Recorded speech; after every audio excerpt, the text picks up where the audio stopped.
Keputusan Presiden Jokowi membuka tambang dan ekspor pasir laut semakin banyak dikritisi oleh masyarakat, termasuk guru besar IPB Profesor Didin S. Damanhuri. Ia menduga adanya lobi dari Singapura kepada Presiden Jokowi agar menaikkan PP nomor 26 tahun 2023 tentang pengelolaan hasil sedimentasi laut. Jokowi menandatangani PP nomor 26 2023 yang membolehkan kembali mengekspor pasir laut, tentu mencabut Kepres nomor 33 tahun 2002 yang melarangnya. Ini diduga kuat atas lobi Singapura dan oligarki bisnis. Kepres nomor 33 tahun 2002 tentang pengendalian dan pengawasan perusahaan pasir laut yang ditandatangani oleh Presiden Megawati. Untuk diketahui, Kepres nomor 33 tahun 2002 tentang pengendalian dan pengawasan pengusahaan pasir laut ditandatangani oleh Presiden Megawati. Kala itu Megawati ingin mengendalikan bisnis ekspor pasir laut yang merugikan Indonesia. Bisnis pasir laut ini sangat menggiurkan, khususnya di kawasan yang berdekatan dengan Singapura, lantaran negeri Singa itu ingin terus memperluas daratannya. Karena sangat menggiurkan cuannya bagi pembisnis pasir laut di satu pihak dan memenuhi ambisi Singapura untuk meluaskan daratannya dengan reklamasi yang sekarang baru bertambah 12 km. Seharusnya menghadapi situasi ini, pemerintah itu justru harus memperkuat kawasan pesisir. Menyusutnya daratan Indonesia dan tenggelamnya pulau-pulau kecil, itu nanti volumenya tidak akan sebesar wilayah yang ditambang oleh pasir, tetapi akan jauh lebih besar. Karena biasanya wilayah-wilayah yang sudah ditambang oleh pasir, kawasan sepadan pantainya itu akan cepat rusak. Ini akan memicu abrasi yang besar-besaran. Juga kami sudah mendeteksi sudah sangat banyak pesisir dan pulau-pulau di wilayah terluar Indonesia itu sudah di-coupling dengan izin tambang pasir, terutama di daerah Kepulauan Riau dan Riau. Artinya memang sudah ada pihak yang menunggu pemerintah Indonesia ini membuka keran ekspor pasir. Kalau kita mau mempertimbangkan ekonomi, sebenarnya tidak ada keuntungannya dari ekspor tambang ini dengan Palestina yang menghadapi Israel. Israel itu dimulai dari satu titik. Indonesia juga akan begitu. Karena dari setiap metrik ton pasir yang diekspor, wilayah Indonesia itu akan berkurang. Sedangkan negara tetangga itu akan meluas. Bukan hanya satu titik di Indonesia itu yang akan berkurang. Bukan hanya Kepulauan Riau dan Riau, tapi pulau-pulau lain itu akan diincar. Karena ketika dibuka keran ekspor itu, maka para broker tambang, para pemain tambang, semuanya akan bergerak dan itu tidak akan terkendali. Saya mau mengingatkan Bapak Presiden ya, tanpa mengurangi rasa hormat saya kepada kepala negara. Hentikanlah kebodohan ini. Ini keputusan yang salah dan keliru, membahayakan tanah air, membahayakan bangsa ini di masa depan. Menariknya, Profesor Didin mengaitkan dengan miskinnya investor yang masuk ke IKN Nusantara. Bisa jadi langkah Jokowi ini bertujuan untuk mengundang investasi dari Singapura. Masuk akal. Duta Besar RI untuk Singapura, Suryo Pratomo, membawa sekitar 130 pengusaha Singapura jalan-jalan ke IKN Nusantara.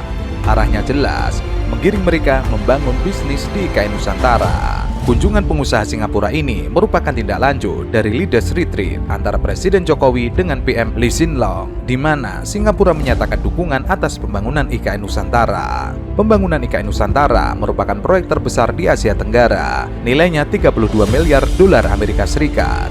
Bagi pengusaha, tentu merupakan peluang bisnis yang luar biasa. Kekuatan pemodal yang misalnya melobi pihak pemerintah untuk membuka keran ekspor, karena sebenarnya kalau alasannya untuk pembersihan laut itu sangat tidak masuk akal, karena kalau KKP mengklaim ada 24 miliar kubik sedimentasi yang dihasilkan oleh laut, kita juga mempertanyakan itu data dari mana dan kapan dirilis, oleh siapa yang melakukan penelitian tersebut. Satu-satunya jawaban pasti ini ada kekuatan atau pihak-pihak lain yang berupaya untuk melobi pemerintah agar keran ekspor ini dibuka.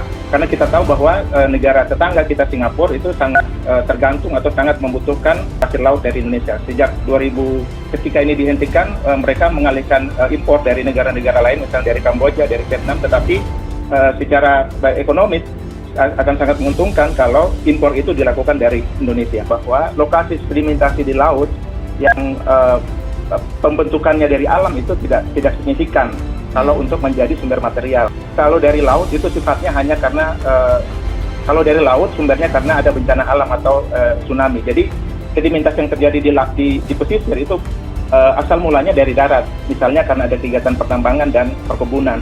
Sehingga mestinya kalau upaya pengelolaan atau mitigasi yang dikedepankan mestinya kegiatan pembangunan di darat, kegiatan pengendalian di darat yang harus diatur oleh pemerintah, bukan menjaga di hilirnya, tetapi bagaimana proses pembangunan di hulu. Kita banyak mendapat laporan daerah-daerah yang selama ini di pulau-pulau kecil, yang lokasi-lokasi pertambangan justru itu yang terjadi sedimentasi akibat kegiatan pertambangan. Mantan Gubernur DKI Jakarta, Anies Baswedan, menegaskan Indonesia ialah negara yang rentan terdampak krisis iklim. Ia menyoroti langkah-langkah pemerintah Jokowi yang justru tidak sejalan dengan permasalahan tersebut.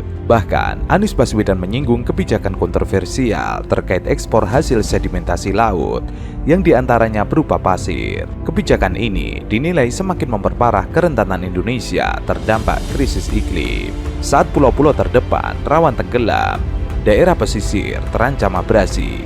Kebijakan yang diambil justru berkebalikan, yakni dengan mengizinkan ekspor pasir laut. Anies menegaskan sudah saatnya semua pihak dengan tegas menyebut bahwa kondisi saat ini bukan lagi perubahan iklim, melainkan krisis iklim. Kuncinya ada pada kata krisis. Ia menambahkan, selama ini istilah perubahan iklim hanya menjadi dalih bahwa permasalahan belum terjadi dan dianggap sebagai problem masa depan. Padahal Indonesia termasuk negara yang sangat rentan terkena dampak krisis iklim. Katakan bahwa kebijakan ini sengaja diterbitkan untuk memuluskan investasi Singapura ke IKN. Tanggapannya gimana, Pak? Tidak ada hubungan. Ini sebetulnya yang di dalam perpres itu adalah pasir sedimen yang mengganggu pelayaran, yang mengganggu juga terumbu karang. Maksud arahnya ini rapat sudah lama sekali, bolak-balik masih, karena nanti arahnya ke situ.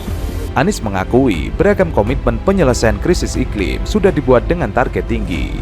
Namun, percepatannya belum setinggi yang diharapkan. Berdasarkan Environmental Performance Index, Indonesia berada di klasemen bawah posisi 164 dari 180 negara. Angka itu tidak hanya mencerminkan performa yang rendah, tetapi menjadi cermin buram bahwa penyelenggaraan negara belum memprioritaskan dan menghadirkan kualitas hidup yang baik bagi warga negaranya. Sebelumnya, Presiden Jokowi menaikkan peraturan pemerintah nomor 26 tahun 2023 tentang pengelolaan hasil sedimen laut. PP membuka peluang pasir laut menjadi komoditas ekspor. Menteri Kelautan dan Perikanan, Sakti Wahyu Trenggono mengaku, selama ini penambangan pasir laut tidak diatur. Karenanya, potensi pendapatan negara hilang dan penambangan dilakukan secara liar, sehingga pulau menjadi hilang karena pengurukan sebebas-bebasnya. Melalui PP ini, pemerintah ingin mengatur agar pemanfaatan pasir laut ini dapat digunakan secara tepat.